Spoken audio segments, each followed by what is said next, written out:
하고 있는 40대 중반의 일반인입니다. 한참 중국이나 일본 쪽으로 우리나라 물건들을 수출할 때 시작했던 사업이었는데 규모가 작다 보니 처음부터 발품 팔아가면서 일했습니다. 몇 개월씩 중국에 나가 있고 몇 개월씩 일본에 나가 있고 몇 개월씩 동남아에 나가 있었죠. 요즘에야 저처럼 무식하게 직접 외국에 나가면서 발품 팔면서 일하는 사람이 어디 있겠냐마는 저는 아직까지도 직접 발로 뛰어가면서 일을 하고 있습니다. 얼굴 보고 일해야 마음이 열리고 신뢰를 줄 수 있다는 저만의 철칙이라고나 할까요? 이렇게 일하다 보니 1년의 절반은 외국을 돌아다니며 지내고 있습니다. 아이들이 어릴 때는 아내를 많이 못 도와줘서 참 미안하고 아이들이 초등학교에 들어가게 되면서는 아이들과 많이 못 놀아줘서 아이들한테 참 미안합니다. 미안한 마음이 많은 남편이자 아빠입니다. 방학이 되면 제가 해외에 나가는 일정과 겹칠 때 몇 주 정도는 외국에서 함께 생활하기도 하는데 처음에는 외국에 나간다고 하니까 좋다고 따라다녔지만 점점 아이들이 커지면서부터는 막상 해외에 가봐야 집에 있어야 하고 답답하니 이제는 같이 안 가려고 하는 편입니다. 확실히 이게 여행이랑은 다르다는 걸 알게 된 것 같습니다. 그래도 아내는 아직까지 이런 생활이 싫지 않은 모양입니다. 외국에 나가면 백화점을 많이 가거든요. 백화점 가면 작은 거라도 꼭 하나씩은 사주기 때문에 좋아하는 것 같아요. 돈 벌어서 이럴 때 써야지 어쩌겠습니까? 이러면서 점수 따고 그러는 거지요. 아내와는 어릴 때부터 알고 지낸 사이였으며 오랫동안 연애하다가 결혼해서 그런지 서로 간의 믿음도 강한 편이고 아주 편안하고 가까운 사이입니다. 어릴 때부터 알았다 보니 제 친구들이나 아내 친구 구분할 필요 없이 서로 잘 알고 지낸 만큼 가깝습니다. 학교도 전부 다 근처였고 제 친구 중에는 아내와 초등학교부터 같이 다닌 놈도 있습니다. 그렇게 어릴 때부터 알고 지내는 사이다 보니까 서로 공감하는 부분도 많은 것 같고 그 둘만 아는 초등학교와 중학교의 학창시절 이야기도 많이 하더라고요. 그러다 보면 저도 모르게 질투를 하고 있고 왜 나보다 내 아내를 더 잘 알고 친한 것 같은지 괜히 기분이 나쁠 때도 있었습니다.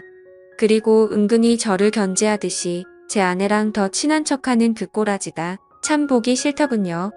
하지만 다른 남자가 그랬다면 더 질투심이 느껴졌겠지만 저하고도 벌써 30년을 가까이 알고 지낸 만큼 절친한 사이이기에 크게 신경 쓰지는 않았습니다.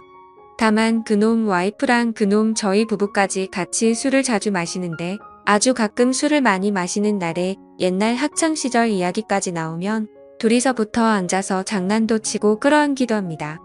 아무리 친구 사이라지만 서로 부부가 다 보고 있는 앞에서 철거지처럼 그런 행동을 할 때면 사실 기분이 그다지 좋지는 않습니다. 나이 들어서 적당히 선을 지켰으면 좋겠다는 생각이 들지만 그렇게 행동하지 않는 녀석들도 있거든요. 은근히 즐기는 표정으로 그러고 있으면 괜히 더 짜증나더라고요. 하지만 그럴 때마다 그놈 와이프는 아무렇지 않은 척 같이 웃으며 어울리는데 저 혼자서만 불쾌한 기색을 내비치면 왠지 속이 좁은 남자처럼 보일까 혼자서 참고 있습니다. 친구만 아니었으면 강하게 말렸겠지만 저보다도 더 가까웠던 친구인데 뭐 어쩌겠나 싶기도 하더라고요. 다음 달 저녁 먹을 때 아내한테 넌지시 말을 꺼낼 때도 있었습니다. 아무리 친했던 친구 사이라지만 그렇게 부둥켜 안고 노는 건 좀 아니지 않냐고 좀 자제했으면 좋겠다고 말을 하기도 했습니다. 하지만 제 아내는 그냥 친한 친구 사이라서 장난이 심한 것뿐이라며 앞으로는 조심하겠다고 대답하지만 그 말도 늘 그때뿐이었죠. 그렇게 사소한 것들이 거슬리기 시작했을 무렵 3개월간 외국 출장 업무를 끝내고 한국에 도착했을 때였습니다. 평소처럼 면세점에서 산 위스키를 같이 마시기 위해 친구네 부부를 집으로 초대했고 평소 같았으면 시끌벅적한 분위기에 기분 좋게 모여서 술을 마셨을 텐데 그날따라 분위기가 냉랭하더라고요. 분명히 아무렇지 않게 대화를 나누고 있지만 나만 모르고 있는 기미를 있다는 기분 아십니까? 뭔가 저만 외톨이가 된 것 같은 기분이 들더라고요. 분명히 이 사람들 사이에 뭔가 안 좋은 일이 생긴 것 같긴 한데 직접적으로 말을 꺼내기 참 애매한 그런 상황이었습니다.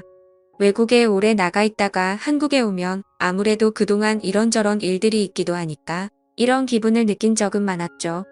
아무튼 그날따라 아내도 반응이 영 별로였고 뭔가 알 수 없는 찝찝한 기분이 들긴 했지만 또 혼자만의 오버라고 생각하고 넘겼습니다. 하지만 그 애매한 분위기는 술자리가 끝날 때까지 이어졌고 얼마 마시지도 않았는데 몸이 안 좋다며 그놈 부부는 집으로 가버리더라고요. 아내에게 무슨 일이 있었냐고 물었지만 아내는 별일 없다면서 다들 피곤해서 그런 거 아니겠냐고 말을 하더라고요. 그날 이후 한동안 찝찝한 기분은 계속되었지만 그 후로 평소와 다름없이 저와 아이들에게 잘하는 아내와 바쁘게 회사 일을 하다 보니 잊혀졌습니다. 외국에 출장을 나가면 그나마 일이 좀 여유로운 편이지만 한국에만 들어오면 일이 참 많습니다. 밀린 서류 업무도 많이 해야 하고 세금 신고나 처리해야 할 행정 업무도 많죠.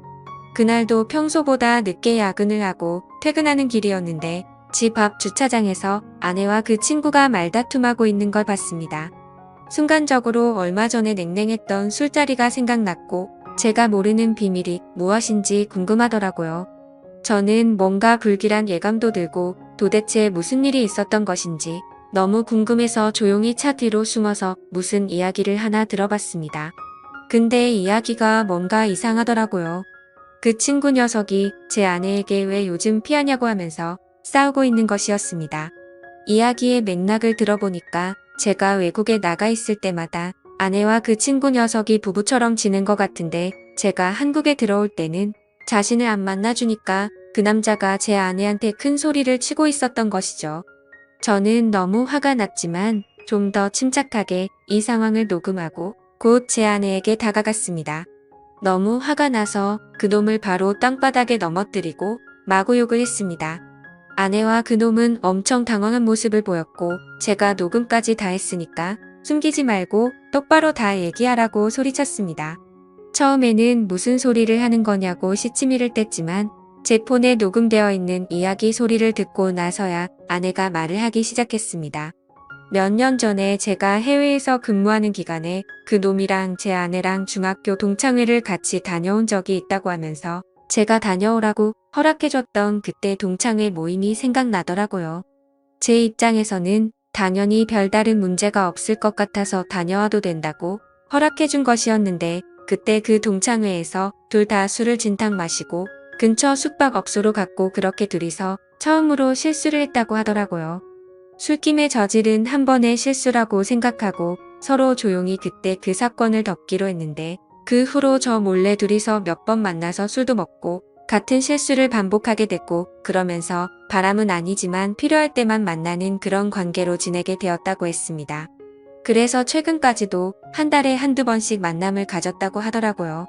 그런데 제가 한국 오기 얼마 전부터 한때 친구였다고 생각했던 그 정신 나간 놈이 점점 제 아내에게 무리한 것들을 요구하기 시작했고 심지어는 애들이 있는 집까지 찾아와서 아내에게 같이 있자고 했던 것이었습니다.